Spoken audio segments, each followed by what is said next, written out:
Ki khubor ka bate se TV. ICFA University Meghalaya is now open for admissions for the academic year 2025. Explore our best courses and apply today. Fee concessions are available for domicile students of the state of Meghalaya. Kabaid R15, Kabadon U registration number ML05AE not not. Kabadai garongli kalasya tu hakakat pratarik unaitung arajar apsan na Mawlai Mawdatbaki pata blok D. Hajan kasin Alfonsa hostel.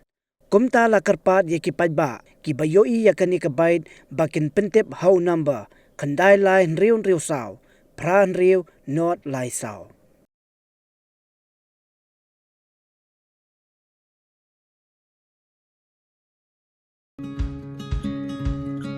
Wat penleno yakani kakabu ki sopti etho ki babha bat shongdor nadu sao po hajar hadu hnriu po hajar tingka menta phila banyo hakador lai po hajar tingka ya ki sopti etho ba shongdor hinyo po hajar chaneng phinyo tang san po hajar tingka tang kata kawei ki sopti kadai kawei ki design tang na ka benta jongpi wan jit nok loi na Mawlai moro bat na mot pran pho no menta hau khandai sao lai hnriu san pra hinyo lai pra